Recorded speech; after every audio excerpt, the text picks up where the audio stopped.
quarterbacks are starting to kind of make their way, onto the horizon. And we've seen them for quite a few years. I mean, some of the guys that kind of, paved the way, like Randall Cunningham, Don McNabb, Mike Vick, Aaron Brooks, Steve McNair. Those are just a couple guys to name. You can going farther back, you got Warren Moon. I mean, I think he was one of the first ones. He kind of had to go through, some struggles, some adversity to be able to prove that he could, He wasted half his career I don't want to say wasted, but they forced him to go to Canadian football where he spent like his first prime of his career. Yeah. And he still came to NFL and made a splash and so and then and I even saw a clip of like an interview with him to where he was saying that he ran a slower 40 time on purpose because he just didn't want to be put at receiver or running back. And it's kind of crazy because that, things like that still kind of happen today. You got a guy, I think his name is Bill Polian, used to be at the GM for the Colts, tried to call Lamar Jackson a wide receiver. And I just, it's hard to understand like why sometimes like, a black QB, just because they can run a little faster or their mechanics might not be all the way there, why they kind of get, sometimes they don't always get that fair shot, right away. But we are starting to kind of see some progress. So we got a lot of guys that can throw and run very well. So they're kind of like undeniable to be able to excel at the position. So yeah, like what are your kind of your thoughts on the evolution of the black quarterback and how often we're starting to see it more nowadays? Yeah, I would say I think they've always been able to throw and run very well. Yeah, I think this for sure. One of my favorite quarterbacks of all time is Vince Young, and I would say I don't know how his career finished, but I know what counts as his real NFL career, not his little half a stint towards the back half, but he had a winning record when he left. When he started for the Tennessee Titans, and I would say they ran him out of the city. Yep. And they had him playing completely foreign to what he should be playing. They had him playing out of system. That'd be like if they try to have Lamar Jackson now playing in the same system as Tom Brady, or if they had Patrick Mahomes trying to play in old Peyton Manning type system. You're taking half of their skill set and bottling it up. And then you're wondering why they're suffering from passing games because it all flows together. So I would say they're beginning to allow them to play a little better, but as far as black quarterbacks, they're still the first ones to get scrutinized, whether it's Justin Fields this year or whether it was Deshaun Watson a couple of years ago, where he beat Alabama in a championship game. Everybody knows Alabama's toughest defense. He beat them in a championship game. He went to a championship before that and lost. Yeah, lost like 5 games his whole career in college. Yeah, and they took a guy who had probably 13 games under his belt. Yeah, and from a smaller non-football school in North Carolina. So I think they're always the first to still be scrutinized. It is definitely getting better, but that's coming from such the depths of where they were, where we were with it. Yeah, I'm excited to see it continue to go. I'm excited to see them break records, whether it's Lamar Jackson continuing to break some of Vic's records, whether that's Patrick Mahomes, look like he's on path to break a lot of the passing records. Yeah. I'm just excited to see, the evolution and kind of how it's all playing out in such a very short window. Vince Young was only 15 years ago. Yeah. And there was probably 2 or 3 black quarterbacks in the whole league then. So.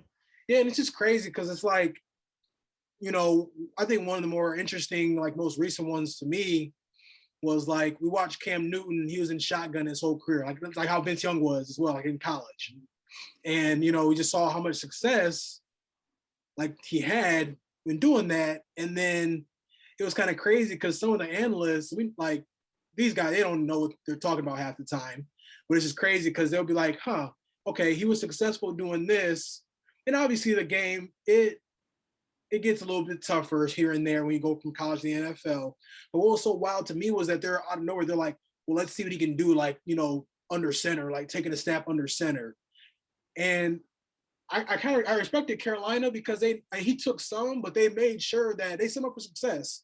Yep. Like they made sure he was going to be in shotgun, back to where he'll be able to see more of the defense. Like they they kind of like they helped him like just like with progressions and reads and like made him comfortable to where it was unfortunate like with Vince Young, he really just was. They were just like, well, if he can't go under center like comfortably, then he might not be the answer, you know. And they try to kind of work in some of that shotgun stuff to kind of make him more comfortable, but they already kind of like just put him in a box because they were just so used to seeing everybody under center. Now you barely even see teams under center.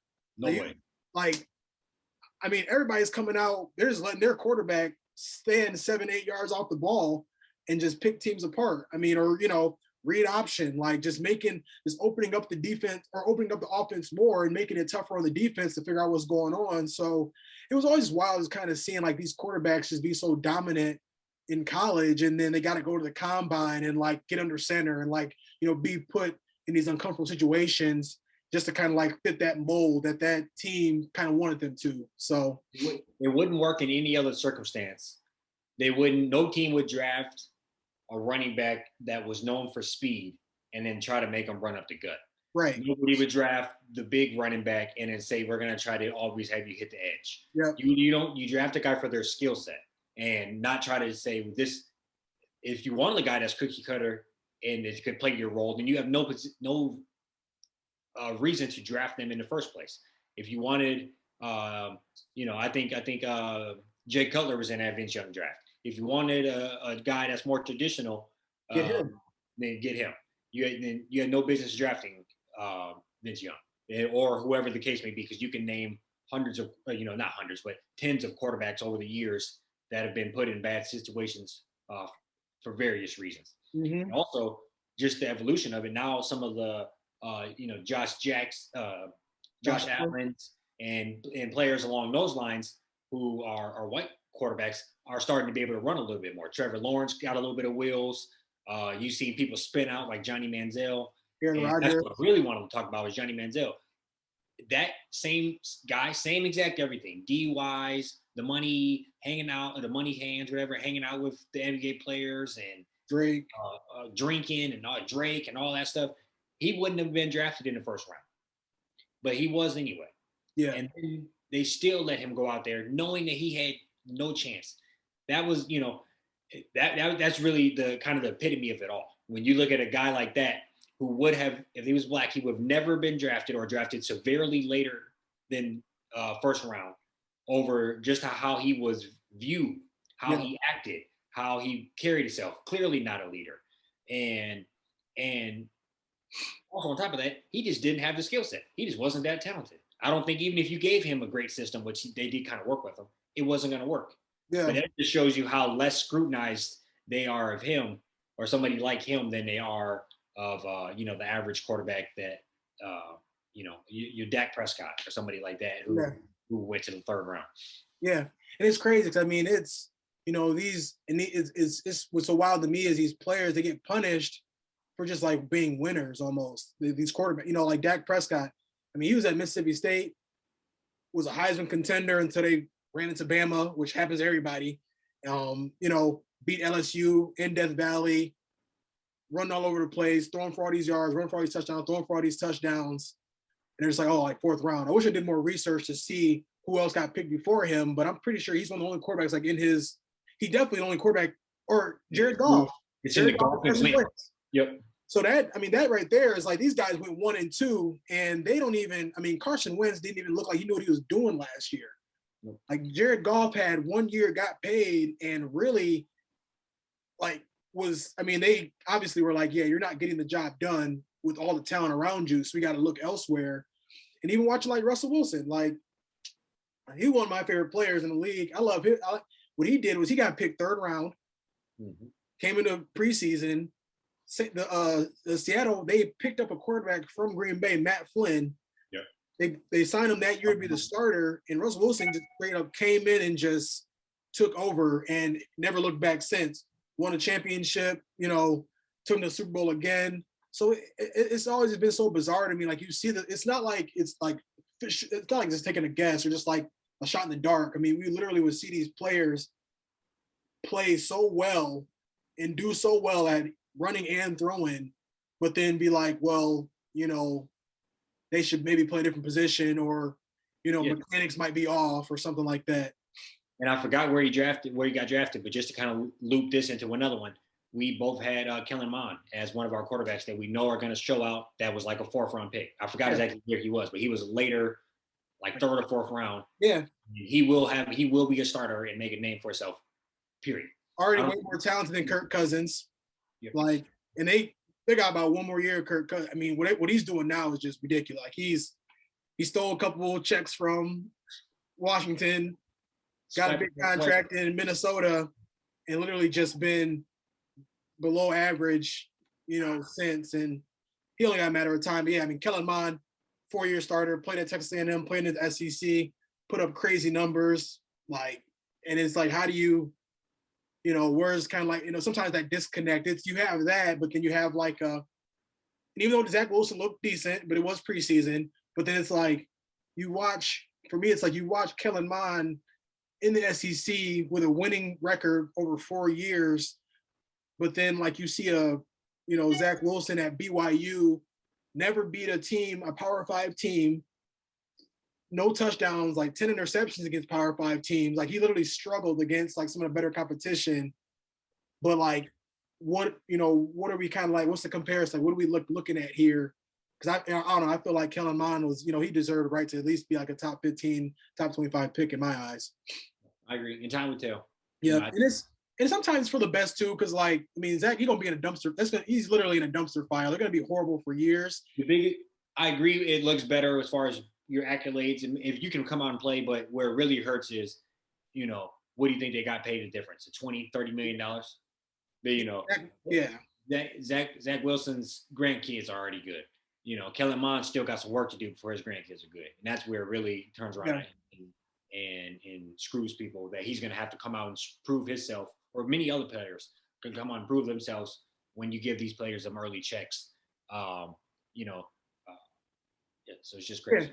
Yeah, no, and I also say too. I mean, even this year, for example, like, for some odd reason, like Mac Jones, he kind of just was able to jump in there. And it's like another kind of like contradicting like part of it is like we literally have watched quarterbacks from Bama like not do well. Jalen Hurts is doing fine. Two of my, those guys would be good, but they even, got like a little bit of extra, can run, get, what I'm saying? Like make plays, like off schedule plays, things along those lines. But then it's like, I mean, we've seen Mac Jones before. He's AJ McCarron. He was, McElroy. We've seen these types of guys that kind of come in and don't do very well. No, he's in a good spot.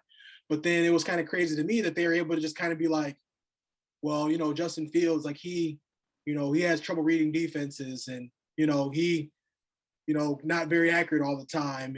But it's like, I mean, I feel like they're just both kind of like on that same level, No, I second that. So, and then, yeah, like Mac Jones, I mean, two DUIs were kept under the wraps up until like a week before, the draft. I mean, he dropped it a little bit, but it was, after Trey Lance went, it was kind of like, all right, like it kind of obviously depends on like what team needs are and such like that too. But it's just interesting because everybody sees with their own eyes, like these players having that success, but then for some odd reason, it becomes a mechanics issue and like all this other type of stuff when it gets down to what happens. They got too much time between the end of the season until the draft to try to do all this analytics to where they should probably do it how the NBA does it. They do it a week after the season ends. Because I just feel like they got too much time to sit here. They go to combines, they go to everybody's pro day and to like nitpick and everything, try to like, they sit them in these rooms, ask them all these stupid questions.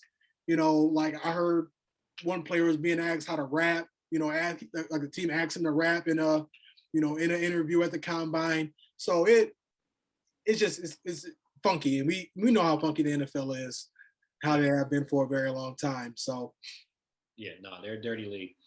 Yeah. 100%. I'm mad I still watch it, but it's all right.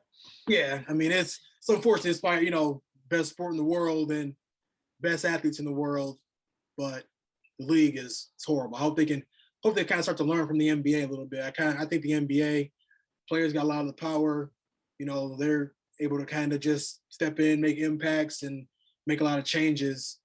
They've been able to make like a lot of changes in their league as a whole. I think it's been for the better.